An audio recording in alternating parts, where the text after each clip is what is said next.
प्रभु सुदशरथ अजर बिहारी।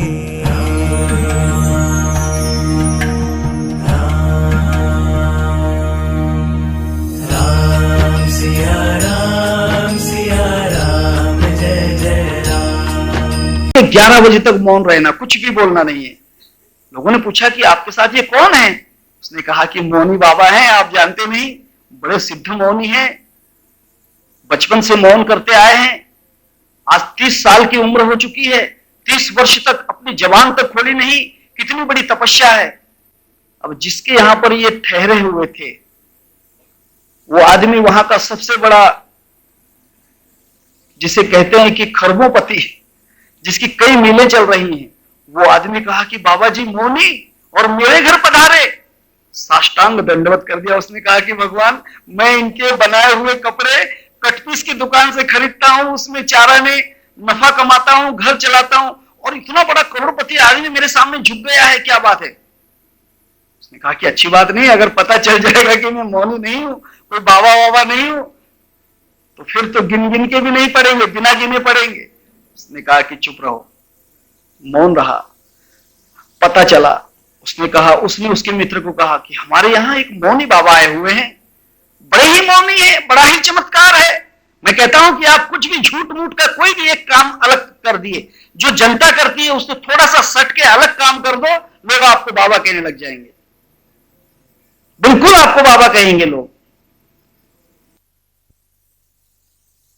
हाथ में डंडा नहीं होता है, डंडा लेकर चलो, लेकिन अलग टाइप का कोई डंडा ले लो, और डंडा लेकर चलो, कांधे पर लेकर चलो, लोग कहेंगे क्या है, डंडे वाले बाबा है। हाँ, डंडे वाले बाबा है, बस डंडा कांधे पर लेकर चलो, लोग आपके चरण छूने लग जाएंगे। अब ये कुछ भी नहीं था, कपड़े का छोटा मोटा व्यापारी था, इतना बड़ा करोड़पति आदमी झुक गया। फिर उसके मित्र झुके, ये बात हुई, फिर प्रेस वाले लोग आए। उसने कहा कि बाबा मौनी कहां थे? अरे भाई तपस्या वाले, ये कहां थे? ये बोल थोड़ी सकते हैं, ये तो मौनी है, बोलते ही नहीं है, बस जो भी लेना है दर्शन में पालो। बड़ी पूरी दिल्ली झुक गई उनके सामने, दिल्ली के जितने बड़े बड़े लोग थे उनके सामने झुक गए। पेपर में आने लगा, सब जगह उनकी मुलाकात, उनकी फोटो। 10 दिन तक चमत्कार चलते रहा। बाबा की मिरनुक निकाली, मौनी बाबा की मिरनुक निकली। 10 दिन के बाद रात में कहते हैं कि बाबा जी बस हो गया, बीबी जूते लगाएगी, चलो सीधे घर पे।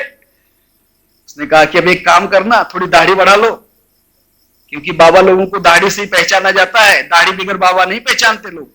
जिसकी दाढ़ी नहीं है वो बाबा नहीं है। दाढ़ी बढ़ा ली बाबा ने, दाढ़ी बढ़ा ली। चले, उसने कहा कि इससे क्या फायदा होगा? इससे बेटा ये फायदा होगा, अब तू मौनी बाबा बोल के प्रसिद्ध हो गया है, दाढ़ी अगर बढ़ा ली तो बाबा तुझे दाढ़ी से मौनी बाबा पहचानेंगे। जब तुझे कपड़े खरीदने जाना है तो दाढ़ी मुंडवा कर चले जाना, वहां से आओगे तब नकली दाढ़ी लगा लेना। चमत्कार हो गया। दुनिया ऐसी ही है महाराज। दुनिया से थोड़ा विरुद्ध काम करो, अलग काम करो, जो दुनिया नहीं करती है वो करो, बिल्कुल अलग करो।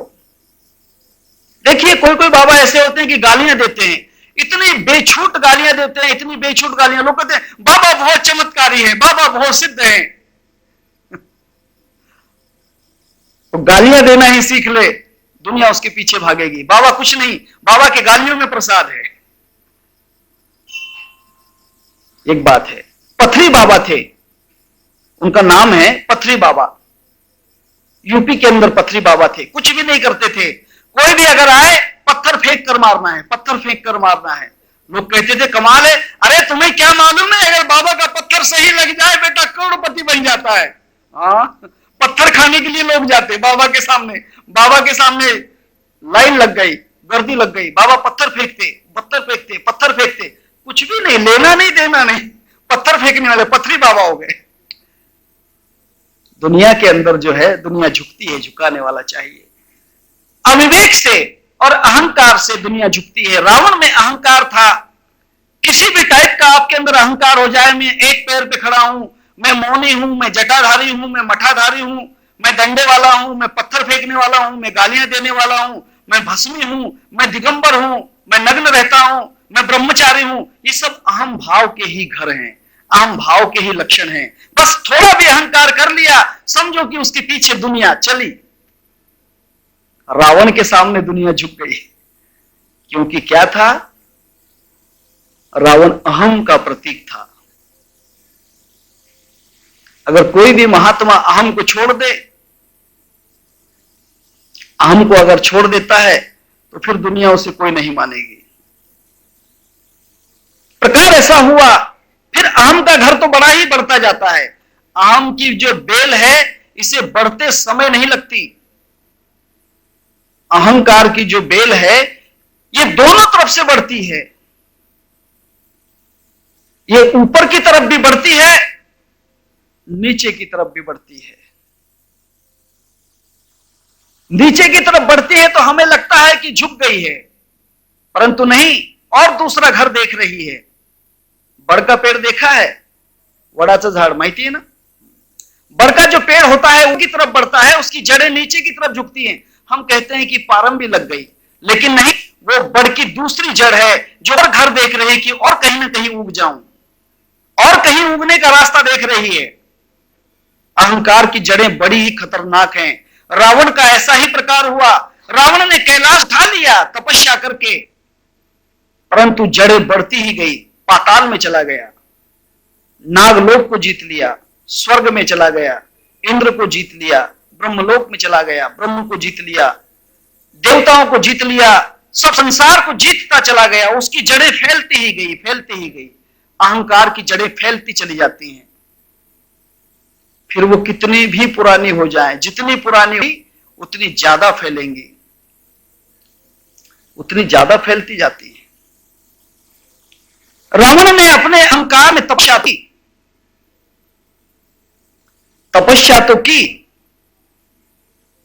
परंतु जितनी अहंकार की तपस्या होती है, उससे ज्यादा गुना उसकी तरफ अहंकार बढ़ता जाता है। रावण ने 10 बार अपना सिर तो काट दिया, परंतु एक सिर की जगह 10 सिर लग गए, क्योंकि अहंकार की तपस्या थी।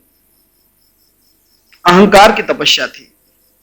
रावण ने तपस्या करके भगवान शिव जी को प्रसन्न किया, और प्रसन्न करने के बाद में वरदान मांग लिया।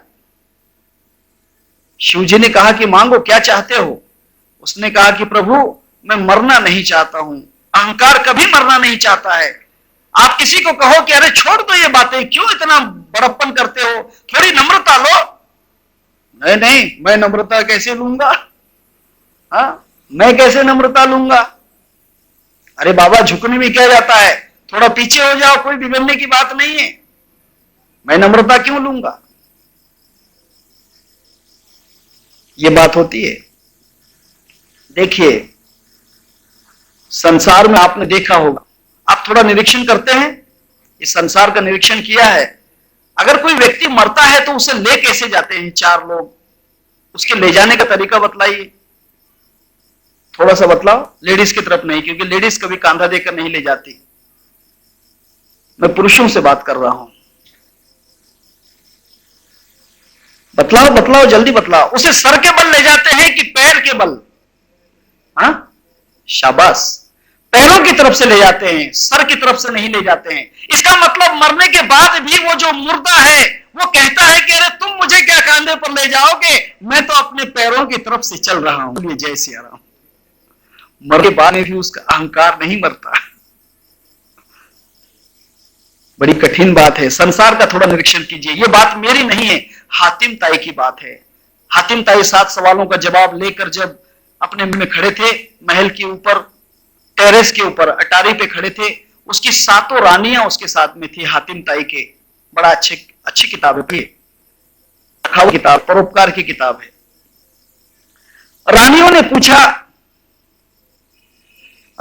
पूछा कि हे स्वामी, ये बतलाइए, ये जो मुर्दा जा रहा है ये मुंडी क्यों हिलाता है? प्रेत जो होता है ना, वो कांधे पर चलने के कारण उसकी मुंडी हिलती है। हातिम ताई ने कहा, इतना भी नहीं जानती, इतना भी नहीं जानती। इसे यहां जो काल कहता है कि बेटा आज तक तो तू चला है, अब देख तुझे 4 लोगों की जरूरत हो गई, अब तुझे 4 लोग ले जाना पड़ रहे हैं, तू अकेला जा भी नहीं सकता। अब तेरी ताकत कहां है? कितना घमंड है, कितना आसमान में उड़ता था, कितनी ताकत बतलाता था। वो कहता है कि नहीं नहीं, मैं तो मेरे ही पैरों पे चल रहा हूं। ये शुद्ध अहंकार है, शुद्ध अहंकार है। रावण ने 10 सिर काट दिए, परंतु 10 सिर लग गए और वरदान मांग लिया कि भगवान मुझे अमरत्व चाहिए। अहंकार मरना नहीं चाहता। भगवान शिव ने कहा कि देखो, जो भी इस संसार में आया है, आया वैसा जाएगा। राजा रंक फकीर, चाहे राजा हो, रंक हो या फकीर हो, उसे मृत्यु की तरफ तो जाना ही है। कुरान में भी लिखा है, कुल्लु नफ्सिन जायकतिल मौत। मौत का मजा तो सबको ही चखना है, कोई भी अमर नहीं है। फिर भी उसने कहा कि मरना तो है, लेकिन मैं मरूंगा किससे? किससे मरूंगा? मेरी इच्छा से मैं मरना चाहता हूं। उसने कहा कि ठीक है, मांगो, किससे मरना चाहते हो? उसने कहा कि जानवरों से नहीं मरूंगा, मैं कोई भी जानवर से नहीं मरूंगा। कितना भी खतरनाक अगर प्राणी हो तो उससे नहीं चाहिए मेरी मौत। ठीक है, देवताओं से मैं मरना नहीं चाहता, क्योंकि मेरी उनसे शत्रुता है। देवताओं के हाथ से मैं मरना नहीं चाहता हूं। शस्त्र से, अस्त्र से मुझे नहीं। फिर चाहिए किसकी मौत? मुझे एक सामान्य व्यक्ति मार दे। इसमें भी रावण का अहंकार ही था। वो सोचता था कि अगर कोई मनुष्य मुझे मारने आएगा तो उसके मारने के पहले मैं उसे मार दूंगा, वो मुझे क्या मारेगा। भगवान शिव ने कहा कि ठीक है, तुम्हारी मृत्यु मनुष्य से ही होगी, मनुष्य से ही होगी। फिर कुंभकर्ण का नंबर आया। कुंभकर्ण को पूछते हैं कि बतलाइए कुंभकर्ण, मैं तुम पे प्रसन्न हूं, तुम क्या चाहते हो? उसने कहा कि शिव जी, तुम तो कहते हो कि मृत्यु है ही सबकी, फिर मैं अमरत्व नहीं चाहता हूं। मुझे अमरत्व वगैरह नहीं चाहिए। आज नहीं तो कल मरना ही। अगर तुम्हें अमर कह भी दिया तो मरना ही पड़ेगा। फिर तुम्हारे उस वरदान से मेरा क्या फायदा है? मैं अमरता वगैरह नहीं चाहता हूं। फिर क्या चाहते हो? मैं चाहता हूं कि टेंशन नहीं हो, बिल्कुल बिना टेंशन में रहना चाहता हूं। हाँ, विदाउट टेंशन। हाँ, संसार में बहुत बड़ा टेंशन है। फिर क्या चाहते हो? हे शिव जी, मैं नींद लेना चाहता हूं, बस संसार की चिंता मुझे नहीं चाहिए, मैं नींद लेना चाहता हूं। उसने कहा कि ठीक है, तुम्हें नींद मिलेगी, लेकिन पूरी नींद नहीं मिलेगी। 6 महीने तुम सोओगे, 1 दिन जागोगे, फिर 6 महीने सो जाओगे, 1 दिन जागोगे। मनुष्य भी 6 महीने सोता है और 1 दिन जागता है। मनुष्य जो है, अविवेकी मनुष्य, एक बार जागता ही है। कितना भी अविवेकी मनुष्य हो, अज्ञानी मनुष्य हो, वो 1 दिन जागता ही है। कितना भी पापी मनुष्य हो, वो 1 दिन जागता ही है, क्योंकि उसे जागना ही पड़ता है, उसके बगैर उसका निर्वाह नहीं। नास्तिक मनुष्य 1 दिन तो जागता ही है। जितने भी नास्तिक लोग हैं संसार में, वे 1 दिन के लिए आस्तिक हो ही जाते हैं, भले वो पहला दिन हो या आखिरी दिन हो। 2 पक्ष होते हैं, 2 पक्ष हैं। पक्षों के नाम बतलाइए। कृष्ण पक्ष और शुक्ल पक्ष। शुक्ल पक्ष जो होता है उसमें बढ़ती होती है, चंद्रमा की बढ़ती होती है, और कृष्ण पक्ष में चंद्रमा की जो कला है वह घटती है। शुक्ल पक्ष घटने की और बढ़ने की कला है। अगर कोई पहले ही जाग जाता है तो वह ज्ञानी कहलाता है, पूर्ण चंद्रमा बन जाता है। और कोई अंत में जागता है तो समझ लेना कि अंधेरा ही अंधेरा है। आछे दिन पाछे गए, हरे से की हेत, अब पछतावा क्यों कर बंदे, चिड़ियां चुग गए। समय चला जाता है, फिर जागने से कोई मतलब नहीं। अब जागे क्या करोगे? जब जागना था तब जागे नहीं, अब जागने से क्या मतलब? जो पहले ही जाग जाता है नींद के पहले,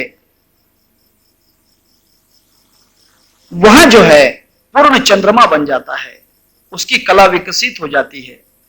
परंतु जो घटते समय में जागता है उसकी कलाओं को जरा परेशानी हो जाती है, उसे दूसरों का प्रकाश लेना पड़ता है, दूसरों का प्रकाश लेना पड़ता है। अंधेरी रात में दूसरे दिए की आवश्यकता पड़ती है, उसके सहायता होती है। परंतु अगर वो पहले ही जाग जाता है तो स्वयं शक्ति से पूर्ण प्रकाशित हो जाता है। कुंभकर्ण सोने की वरदान मांगते हैं, परंतु इनमें दोनों में इतना अत्याचार कि संसार के जितने भी लोक हैं इन सब को जीत लिया। फिर ब्रह्मा जी जो इनके परदादा थे, ब्रह्मा जी से उन्होंने विचार विनिमय किया कि हे प्रभु जी, आप तो विधाता हो, विधि का लेख आप लिखते हो, ये बतलाइए कि कौन सा मनुष्य मुझे मारेगा, किस मनुष्य से मैं मरूंगा। मनुष्य तो बहुत है दुनिया में, लेकिन मुझे मारने वाला कौन मनुष्य होगा। ब्रह्मा जी ने कहा कि बेटा जानकर क्या करोगे, जानने में हित नहीं है तुम्हारा, जिस दिन जान जाओगे उस दिन ही मर जाओगे। उसने कहा कि नहीं नहीं दादाजी, मुझे आपको बताना ही पड़ेगा, आप बतला दीजिए कि मुझे कौन मारेगा। तब ब्रह्मा जी ने कहा कि देखिए, कौशल नरेश की एक कन्या है कौशल्या, कौशल देश का राजा है, उसकी एक पुत्री है, उसका नाम कौशल्या है। उनके ही कोख से जन्म लेकर जो आएगा वो पुत्र तेरा नाश कर देगा। उसने कहा कि कौशल नरेश, मैंने तो पूरा संसार जीत लिया है, कौशल नरेश की क्या बात लगाई। रावण ने क्या किया, न रहे बांस न बजेगी बांसुरी। राजा की जो कन्या थी राजकुमारी कौशल्या, उसको उठाया और जम्बू द्वीप में फेंक दिया। सब तरफ पानी पानी और बीच में एक द्वीप था, वहां पर उसे रख दिया और तटस्थता से कि इसका विवाह न हो, इसका विवाह नहीं होना चाहिए, कोई भी पुरुष इस कन्या तक न पहुंचे, इसका विवाह न हो, इसकी खबरदारी दी गई। ये अध्यात्म की बात है। अहंकार चाहता है कि मेरा विनाश न हो, मेरा विनाश न हो। तब वहां जो सात्विकता है, कौशल्या सात्विकता का प्रतीक है। कौशल्य को कहते हैं, कौशल्या का जो कुशल है, she is brilliant, expert. Expert का मतलब कौशल्या होता है, जो एक्सपर्ट है। कौशल्य शब्द आपके अंदर को अपन कहते नहीं क्या, वो कौशल, बहुत कौशलपूर्ण मनुष्य है, उसमें कौशलता बहुत है, इसका मतलब वो एक्सपर्ट है। वो मोटरसाइकिल चलाने में बड़ा ही कौशल है, अर्थात वो तैराकी में कौशल है, वो क्रिकेट में कौशल है, अर्थात उसमें वह एक्सपर्ट है। और संसार में एक ही गुण जो है तो वो एक्सपर्ट है, वह है सत्वगुण। सत्वगुण एक्सपर्ट है, सात्विकता जो है एक्सपर्ट है। इस सात्विकता को अगर दबा दिया जाए, सात्विकता को अगर नष्ट कर दिया जाए, तो समझ लेना कि जो एक्सपर्टनेस जो है, जो कौशलता है, वो नष्ट हो जाती है। फॉरेनर लोगों ने यही किया है हिंदुस्तान के ऊपर। भारतीय संस्कृति इतनी कौशल वाली थी, इतनी एक्सपर्ट थी कि जिनकी कला को देखकर आज भी फॉरेनर वाले जो लोग हैं, पाश्चिमात्य लोग हैं, वे बड़े ही आश्चर्यचकित होते हैं। विचार कीजिए, 33 फीट का एक पंचधातु का तांबे से बना हुआ, कांसे से बना हुआ, पंचधातु का बना हुआ है, उसमें कांसा ज्यादा है, उस कांसे से बना हुआ खंबा किस प्रकार से उसको मोल्ड किया। 33 फीट लंबा है अशोक स्तंभ। आप अशोक स्तंभ की ऊंचाई जानते होंगे, 33 फीट ऊंचा खंबा है, उसके ऊपर चारों तरफ शेर हैं, बीच में अशोक चक्र है। उसको बतलाइए कि किस प्रकार से मोल्ड किया होगा। चलो मोल्ड भी कर दिया, मोल्ड कर सकते होंगे, है ना, मिट्टी में डाल के उसको मोल्ड कर दिया, परंतु उसको उस तरह से खड़ा कैसे किया होगा, इतना वजन कैसे उठाया होगा। अगर आप दौलताबाद के किले की तरफ जाओगे, सिंहगढ़, तारागढ़, अजिंक्यगढ़, सज्जनगढ़ आदि जो किले हैं, या फिर अभी ब्रह्मपुर के पास में जो आशिरगढ़ का किला है, इन किले की जो दीवारें हैं, उनके जो पत्थर हैं, वो पत्थर कितनी बड़ी भी क्रेन अगर लाई तो क्रेन पलटी हो सकेगी लेकिन पत्थर नहीं उठेगा। और वे जो किले की दीवारें हैं, पत्थर इतने ऊंचाई पर लेकर गए हैं कि जिस पर कोई भी प्राणी, कोई भी मनुष्य उस पत्थर को लेकर नहीं जा सकता है। कैसा एक्सपर्ट देश होगा, सोचने की बात है। एक्सपर्ट है। यह तो हमारे जलगले की बड़ी ही दुर्दशा है। वहां पर एक मस्जिद है, झुलता मनोरा जिसे कहते हैं। अगर एक तरफ से उसको हिलाए तो पूरे मीनार उसके हिलते हैं। उसमें कौन सा स्प्रिंग होगा?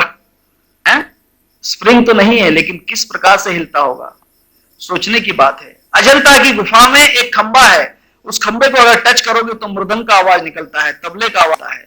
किस तरह से होगा? ये जो एक्सपर्टनेस है, ये भारतीय संस्कृति में बहुत था।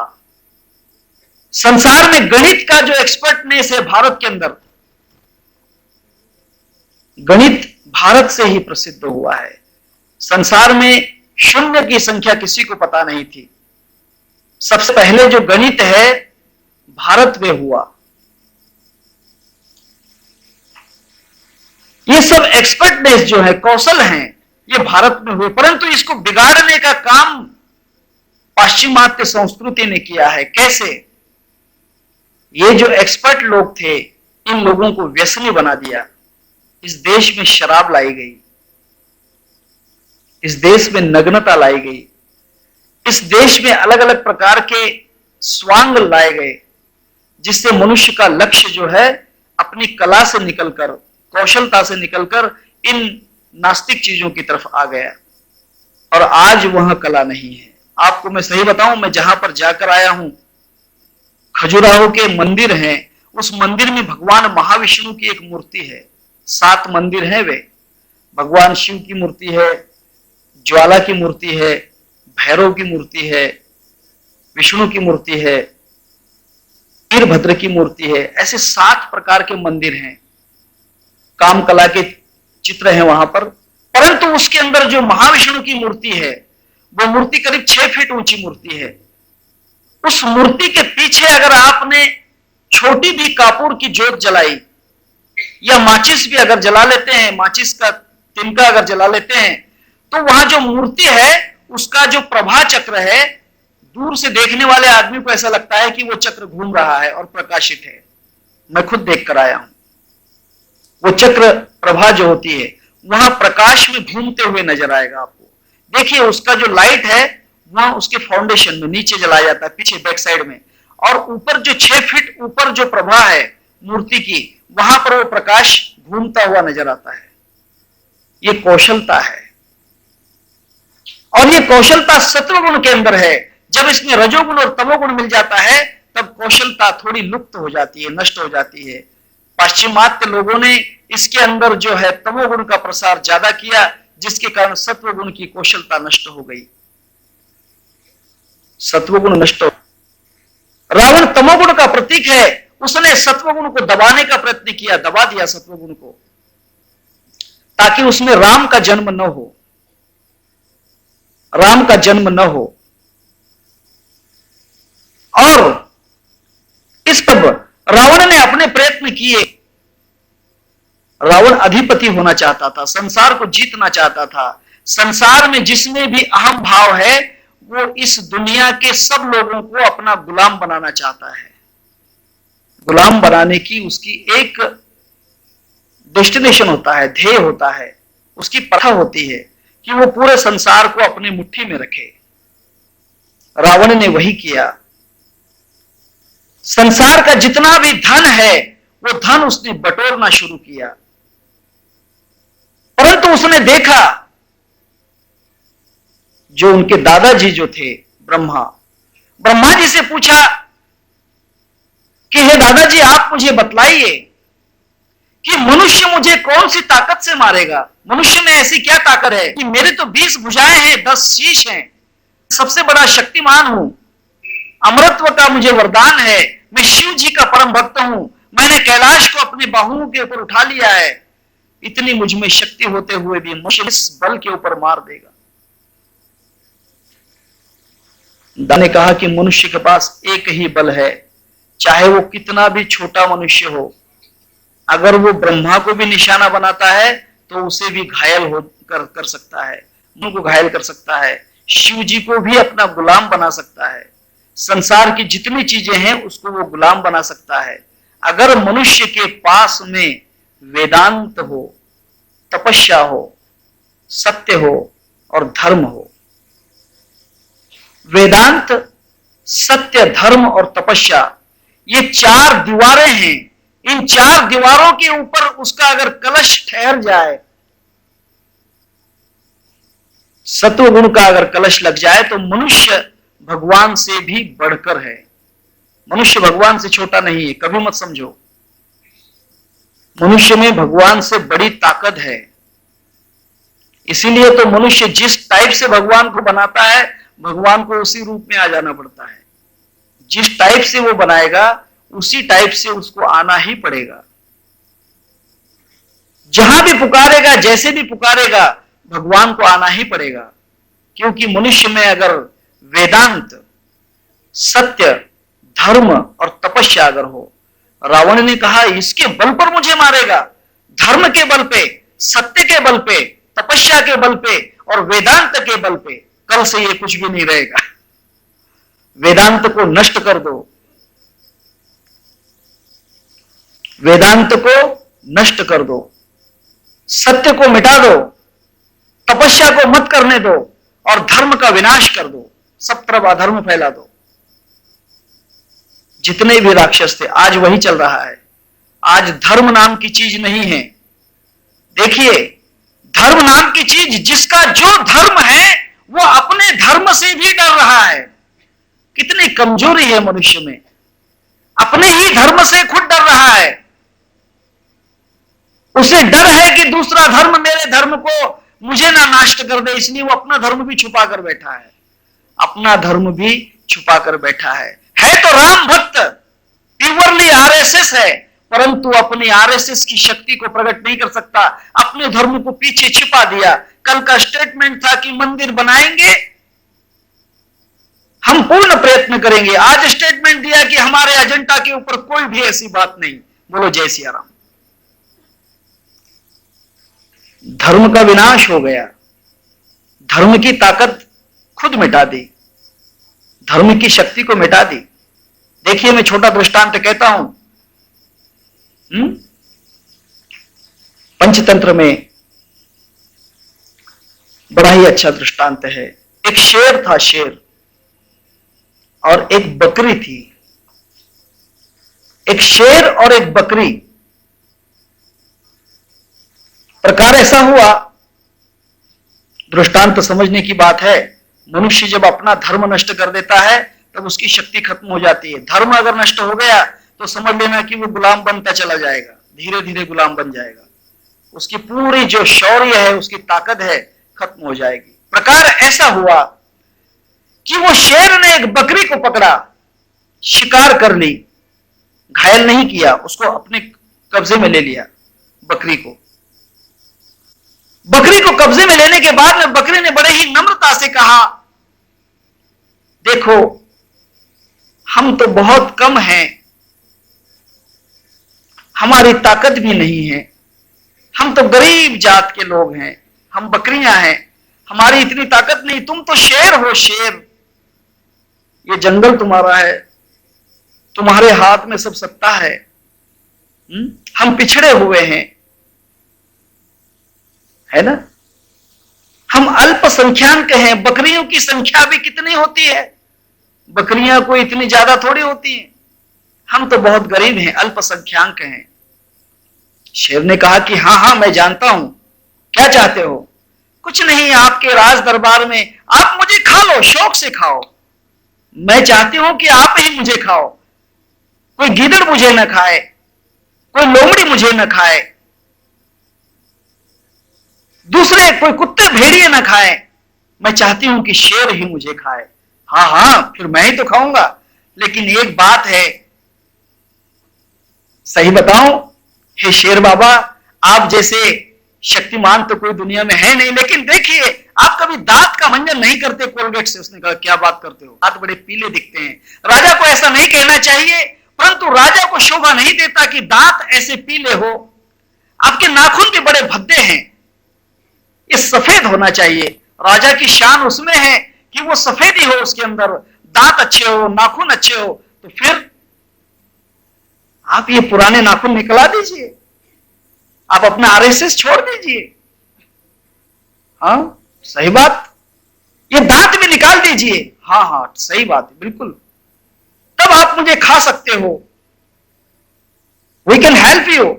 अच्छा, तो आपका वोट भी मुझे ही मिलेगा। हाँ हाँ क्यों नहीं, बिल्कुल। तो मेरे दांत निकलवा दो, मेरे नाखून निकलवा दो। लोहार के पास ले गई, लोहार था एक, लोहार के पास में गई। बकरी ने कहा कि लोहार दादा एक काम करो, लोहार यहां नहीं रहता है, वो अमेरिका में रहता है। लोहार यहां नहीं है, उसके दांत निकालने वाला, उसके नाखून को निकालने वाला लोहार। कहा कि इसके नाखून और दांत बदल दो। कितने भद्दे हैं ये दांत, कितने भद्दे हैं ये नाखून। हाँ हाँ बिल्कुल निकाल दो। सब नाखून निकाल लिए, दांत निकाल दिए। अब कैसे लगाना चाहिए, सफेद बिल्कुल व्हाइटनेस। हाउ ब्यूटीफुल एम आई, कितना मैं धर्मशील हूं, मैं तो सबको समान समझता हूं, हर इंसान को सुखी करना चाहता हूं, किसी को दुखी नहीं देखना चाहता हूं। हमारे देश में कभी भी कोई भी एक धर्म की बात नहीं, ये सर्वधर्मीय समानता है, सारे हमारे भाई और बहन हैं। ठीक है, ऐसे नाखून लगा दो, सफेद नाखून लगा दो। लोहार ने कहा कि देखिए ऐसे सफेद नाखून नहीं है, अगर मैं स्टील के भी लगाता हूं तो थोड़े दिनों में ये काले हो जाएंगे, मुझे सफेद नाखून लगाना चाहिए। तो कपास के ही नाखून लगाना पड़ेंगे, दांत भी कपास के लगाना पड़ेंगे। अच्छा तो लगा दो। दांत भी पंचतंत्र में है, दांत भी कपास के लगा दिए शेर को, नाखून भी कपास के लगा दिए शेर को। दहाड़ता तो है लेकिन कर कुछ भी नहीं सकता। बोलिए जय सिया राम। दहाड़ सकता था लेकिन कर कुछ नहीं सकता। सब जगह दहाड़ दहाड़ के कहता है हमारा धर्म है, हम 370 की कलम को मिटा देंगे। दहाड़ता है लेकिन कर कुछ नहीं सकता। कपास के दांत है, कपास के नाखून है, क्या करेगा बेटा, कुछ नहीं कर सकता। कपास के नाखून और कपास के दांत से कहीं शिकार होती है। बकरी ने कहा कि अब हमें खाकर बताओ। जैसे ही शेर ने उसमें अपना पंजा गड़ाया, कपास के नाखून थे, क्या कर सकता है, कुछ नहीं करा। संसद भवन में भी बम चलाकर चले गए, चला के चले गए, पंजे गाड़े लेकिन कुछ नहीं कर सके। पंडितों की हत्या हो गई, दांत मुंह खोला, जबड़ा खोला, लेकिन कुछ नहीं कर सके। बम ब्लास्ट हो गए लेकिन कुछ नहीं कर सके, क्योंकि कपासी के दांत हैं, कपासी के नाखून हैं। शेर है लेकिन दहाड़ता है, सिर्फ दहाड़ सकता है, वो ताकत नहीं, वो नाखून नहीं, वे दांत नहीं। It's very difficult to understand. ये पंचतंत्र है बाबा हो। एक बकरी ने एक शेर को कमजोर बना दिया, एक बकरी ने एक शेर को गुलाम बना दिया। तब समझना बहुत मुश्किल है, मैं थोड़ा स्ट्रिक्ट बोल रहा हूं। देखिए तब प्रकार ऐसा हुआ कि रावण ने सोचा कि पहले धर्म को नष्ट करो। धर्म है, हमारा धर्म है, शेर का धर्म कि हमारे नाखून में जाएं, हमारे दांत में जाएं। शेर ने अपने दांत ही गंवा दिए, नाखून गंवा दिए। शेर का धर्म शिकार का था, वो नष्ट हो गया, आखिर बकरी का गुलाम हो गया। बोले जय सिया राम। बकरी का गुलाम हो गया। रावण ने धर्म पर आघात किया। पहली चोट धर्म पर है। 15 अगस्त 1947 में जब देश आजाद हुआ, आघात पहला धर्म पर ही हुआ। 1948 में रजाकार हुआ, हिंदू मुसलमान को मार रहा है, मुसलमान हिंदू को मार रहा है। धर्म का ही युद्ध करवाया, आंतरिक युद्ध करवाया। पहली चोट धर्म पर, रावण पर चोट की, जितने भी ब्राह्मण लोग चलो इधर आ जाएं, इधर आ जाएंगे, रामायण में आ जाएंगे। मैं कहता हूं कि रामायण अखंड है, अखिल व्याप्त है, पूर्ण संसार के लिए लागू है। मैं कहता हूं कि रावण है, उस रावण को अगर मिटाना हो तो इन 4 चीजों को बढ़ाना होगा। पहले धर्म, दूसरा सत्य, तीसरी तपस्या। ख्याल कीजिए, हाँ, इन चीजों को अगर नहीं बढ़ाओगे और वेदांत को भूल जाओगे, वेदांत सबसे बड़ी बात है। मुकुंद महाराज होकर गए महाराष्ट्र में। मुकुंद महाराज ने कहा है विवेक सिंधु नाम के ग्रंथ में, सांडुनी वेदांत सिद्धांत जे का करती पाखंडी मत, त्यांची ना ऐकावी मात, गुरु महावाक्यार्थ अनुभवीचे। वेदांत छोड़कर अगर कहीं कोई चलता है तो समझ लेना कि विनाश है। रावण ने पहला आघात धर्म के ऊपर किया। जहां जहां भी मानवता थी उसका विनाश करना शुरू कर दिया, आसुरी प्रवृत्तियां फैलाना शुरू कर दी, मानवता का विनाश करना शुरू कर दिया, आसुरी प्रवृत्तियों का जो है बीज बोना शुरू कर दिया, आसुरी प्रवृत्तियां बढ़ाना शुरू कर दी। जहां पर भी तपस्या थी, तपस्या सबसे बड़ी ताकत है। आज हमारे भी मंदिर के संरक्षक हैं, उनमें तपस्या नहीं है, इस कारण राम का मंदिर नहीं हो रहा है। अगर तपस्या होती, तपोबल होता तो मंदिर उसी दिन बन जाता। तपोबल नहीं है। तपोबल में ब्रह्मांड को हिलाने की ताकत है, तप नहीं है। वे गप्पे मार सकते हैं, तप नहीं कर सकते। उनमें गप है, तप नहीं है। भाषण दे सकते हैं, क्रिया नहीं कर सकते। रावण ने दूसरा आघात तपोबल के ऊपर किया। ऋषि मुनि साधु संत जो तपस्या करते थे, उनकी तपस्या में विघ्न डालना शुरू कर दिया। इतना ही नहीं भाइयों, रावण ने दूसरों की तपस्या भंग करने के लिए अपनी बहन तक दांव पर लगा दी। शूर्पणखा, रावण, उसकी बहन का काम था कि जो भी वन में तपस्या वाला हो उसको फिसला लो, उसकी तपस्या भंग कर दो। वो लक्ष्मण की तपस्या भंग करना चाहती थी। राम का पुरुषार्थ धर्म जो एक पत्नी व्रता धर्म नष्ट करना चाहती थी। अगर राम का एक पत्नी व्रता धर्म नष्ट हो जाता है तो राम राम नहीं रहता है। लक्ष्मण का अगर ब्रह्मचर्य नष्ट होता है 14 वर्ष का, तो उसके हाथ से मेघनंद नहीं मर सकता है। इस तपस्या का विनाश करने के लिए उसने प्रयत्न किए, तक उसने दांव पर लगा दी तपस्या करने के लिए। सत्य का विनाश करने लग गए। जो सत्य था, अर्थात भगवान का नाम सत्य है।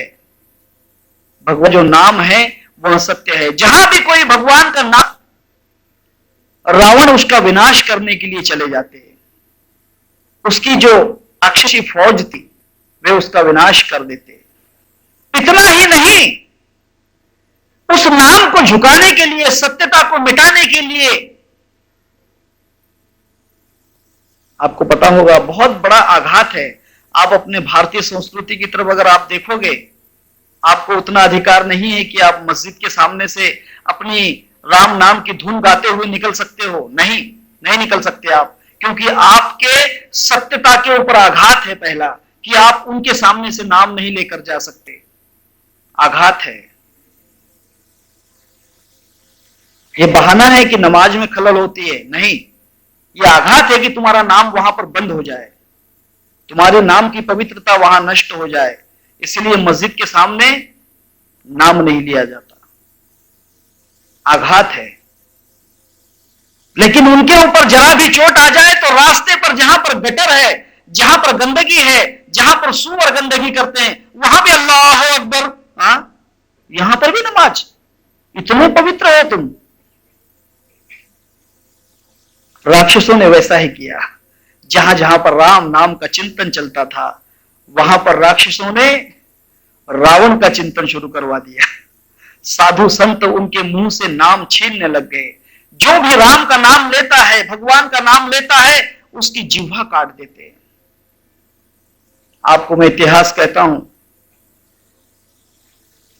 महाराणा प्रताप के समय की बात है, मेरे पास में प्रूफ है, रामदास चरित्र, मैंने चौधरी को बतलाया भी है।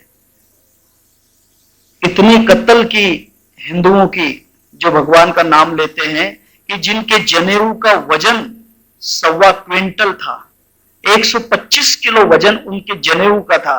जनेऊ का वजन कितना होता है? ज्यादा से ज्यादा 3 या 4 ग्राम या 10 ग्राम। 10 ग्राम वजन एक जनेऊ का है, तो 125 किलो वजन उन जनेऊ का होने के लिए कितने लोगों की हत्या की होगी, सोचिए।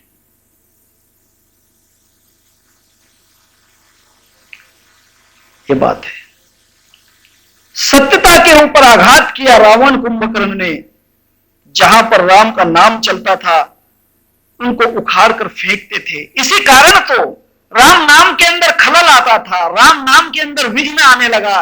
तभी तो विश्वामित्र जी दशरथ के पास आए कि उन्होंने कहा कि हे दशरथ, हमारे राम नाम लेने में भी बड़ी परेशानी हो रही है, हम कैसे राम नाम लें? हमें तुम्हारे दोनों पुत्र चाहिए हमारी रक्षा के लिए। और लक्ष्मण और राम जी को भी लेकर गए। कथा आगे आएगी। सत्यता के ऊपर आघात करना शुरू कर दिया, सत्यता के ऊपर आघात कर दिया। फिर वेदांत पर आघात हुआ। वेदांत 3 चीजों से मरता है। वेदांत 3 चीजों से मरता है।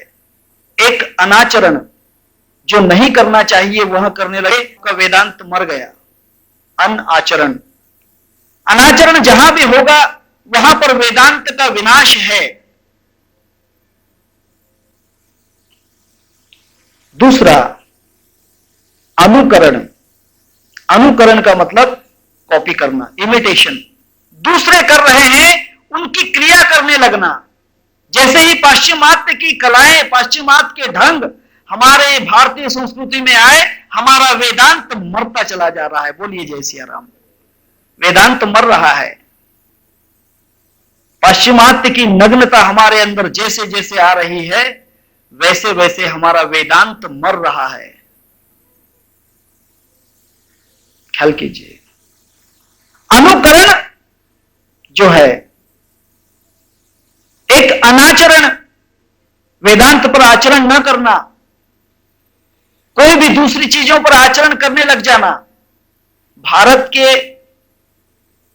78% लोग इंडियन, उसके अंदर के भी हिंदू, 78% लोग दूसरे धर्म की कॉपी ज्यादा करते हैं। अपने धर्म की क्रिया कम करते हैं, दूसरे धर्म की क्रिया ज्यादा करते हैं।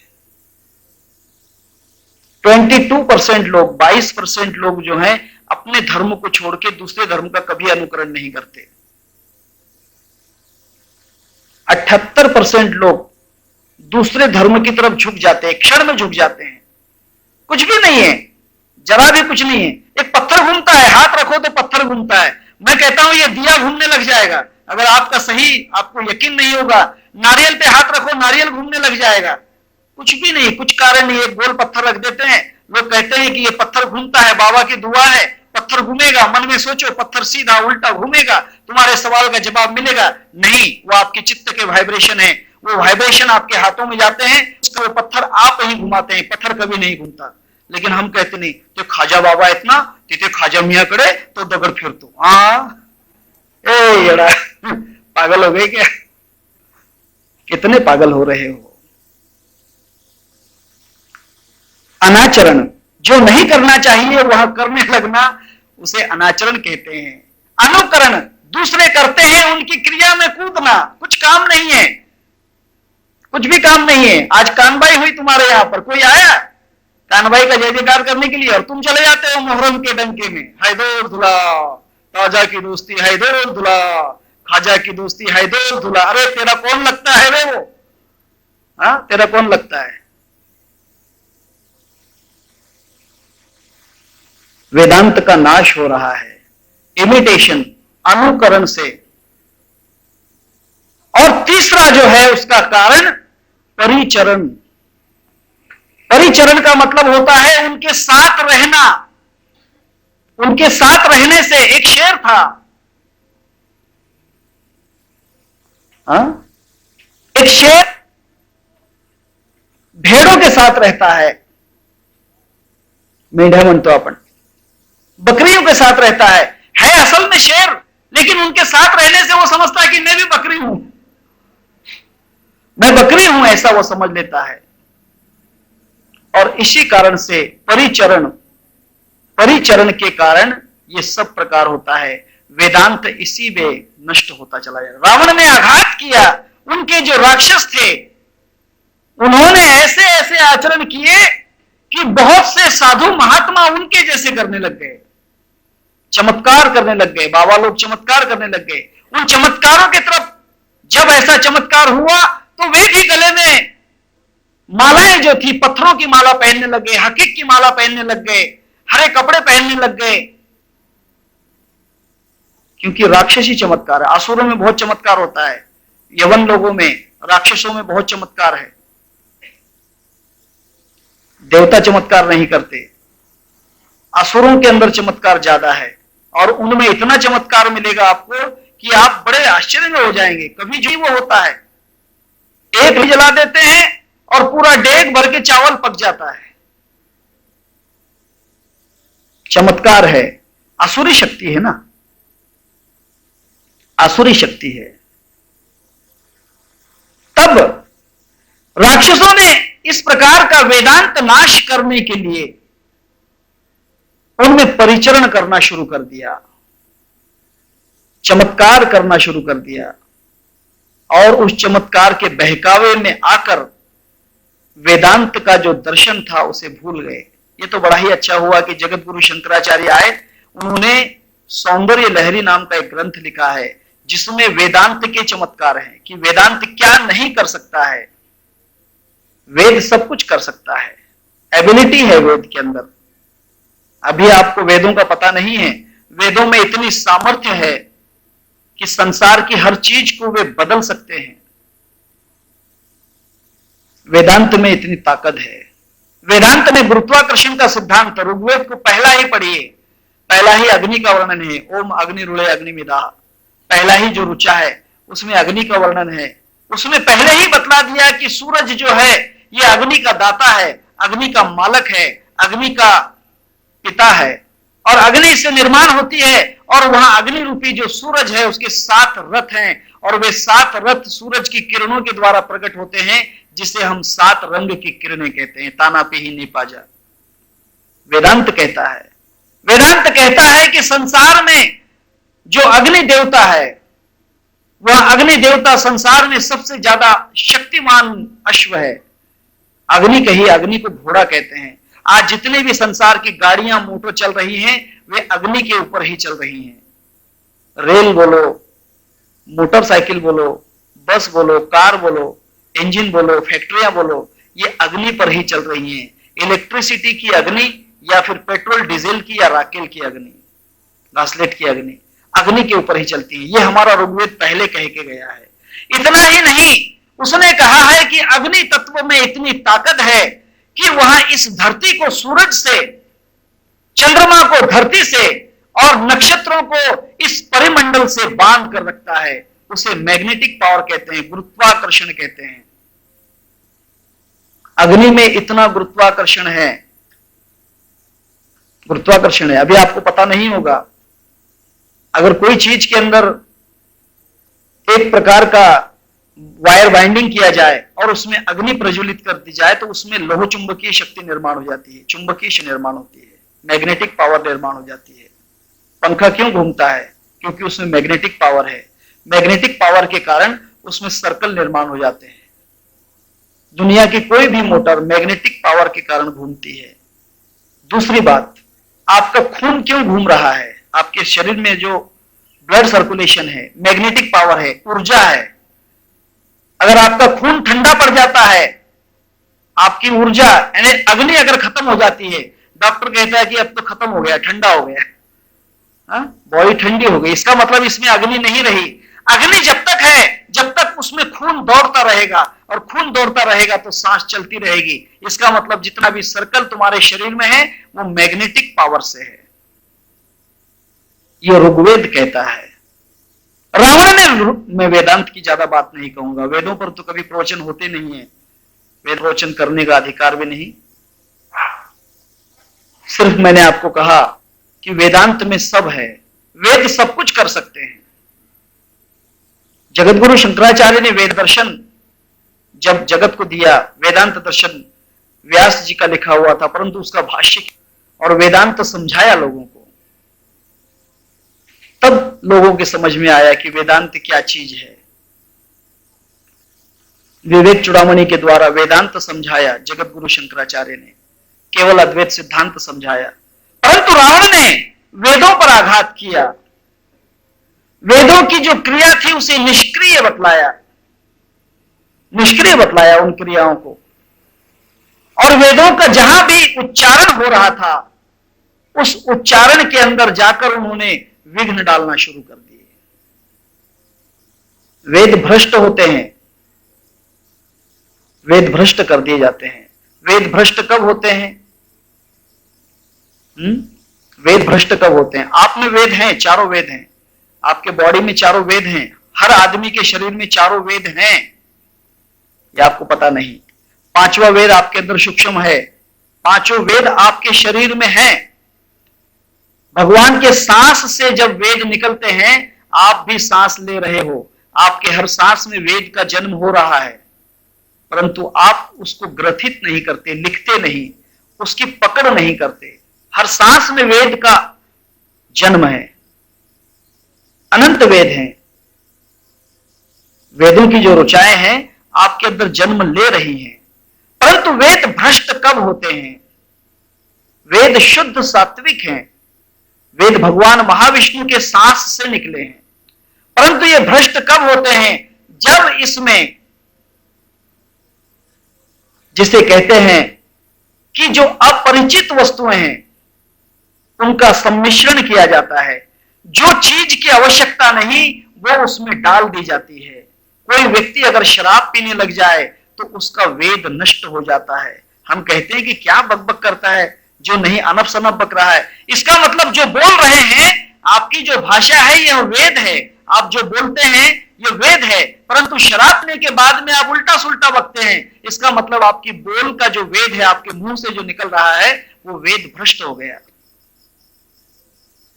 वेद आपके विचारों में जन्म ले रहा है, हर बार उसका पन्ना पलट रहा है वेदों का। परंतु जैसे हम कोई अघोर कृत्य की तरफ लक्ष्य देते हैं तो हमारे पन्ने बिखर जाते हैं वेदों के, हमारे विचार वेदों के बिखर जाते हैं। जो मनुष्य ऐसी अघोर कृत्यों की तरफ जब झुक जाता है, अघोर कृत्यों का जब विचार करता है, उसकी तरफ अपनी बुद्धि को जब संलग्न करता है, तब समझ लेना चाहिए कि उसके वेद भ्रष्ट हो गए। आज हिंदुस्तान में हर व्यक्ति में वेद है, वेद था और वेद रहेगा, परंतु उसकी शक्ति प्रज्वलित नहीं हो रही है। उसका कारण यह है कि उसे भ्रष्ट किया जा रहा है। वेदांत का भ्रष्ट जो है वहां सबसे पहले खाद्य से होता है। वेद भ्रष्ट कब होते हैं?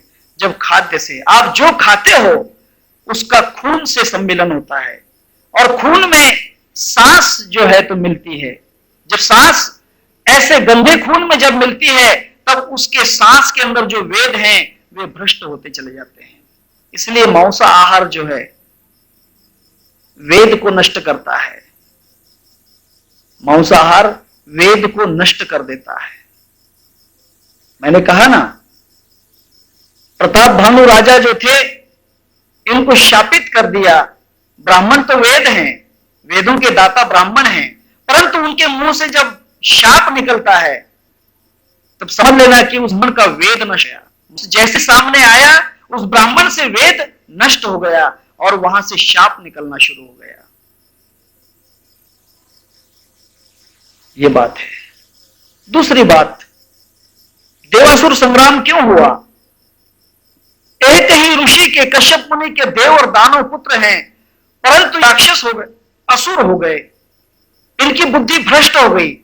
वेदांत बुद्धि नॉलेज है। वेदांत जो है, वेदांत का अर्थ समझिए, शास्त्र क्या है और वेदांत क्या है, ये दो चीजें मैं आपको समझा देता हूं, ज्यादा समय नहीं है, 2 मिनट है। शास्त्र और वेदांत, अंग्रेजी में 2 शब्द हैं। एक डिस्कवरी नाम का शब्द है और दूसरा इन्वेंशन नाम का शब्द है। इन्वेंशन और डिस्कवरी। डिस्कवरी का मतलब है कि जो है उसे खोलना है, वो देखना है। जमीन में पानी है, के अंदर जल है, उसे खोदना है तब उससे पानी मिलता है, उसे डिस्कवरी कहते हैं। जो है, जो कवर्ड है, जो छिपा हुआ है, उसे अनकवर करना, उसे खोल देना, उसे डिस्कवरी कहते हैं। परंतु जो नहीं है उसे निर्माण करना, उसे इन्वेंशन कहते हैं, उसे शोध कहते हैं, उसे खोज कहते हैं। वेद खोज है, शास्त्र डिस्कवरी है। शास्त्र जो है उस पर वाद विवाद करते हैं, वेद जो नहीं है वह बनाने की कोशिश करते हैं। इसलिए वेदांत सत्य है, जो नहीं है वेद प्रकट कर देते हैं, और शास्त्र है उसकी खोजबीन करके उसको ओपन करते हैं, डिस्कवर करते हैं। इसलिए शास्त्र डिस्कवरी है और वेद इन्वेंशन है। रावण ने इन्वेंशन का विनाश कर दिया, आपकी खोज खत्म कर दी। जो भगवान की तपस्या की खोज थी, भगवान के प्राप्ति के जो साधन थे, उसको नष्ट। और अभी युवा कलयुग में जो जो भगवान की खोज की तरफ रास्ते जाते हैं वो बंद कर दिया जाएगा। अभी तो मंदिर बंद हुआ है, कल हरिद्वार बनेगा, परसों काशी बंद हो जाएगा, हाँ, फिर सोरठीनाथ हो जाएगा, फिर तुम्हारा पंचवटी बंद हो जाएगा। धीरे धीरे जितने वेद के इन्वेंशन के जो खोज के रास्ते हैं वे जब बंद हो जाएंगे तो संपूर्ण वेदांत हो जाएगा, रावण का राज स्थापित हो जाएगा। तब आवश्यकता है राम की। बोलो सियावर रामचंद्र की जय। तो राम राम राम हरे हरे कृष्ण कृष्ण कृष्ण हरे हरे, हरे राम राम राम हरे हरे, हरे कृष्ण कृष्ण कृष्ण हरे हरे, हरे राम राम हरे हरे, हरे कृष्ण कृष्ण कृष्ण हरे हरे। श्री रामचंद्र भगवान की जय।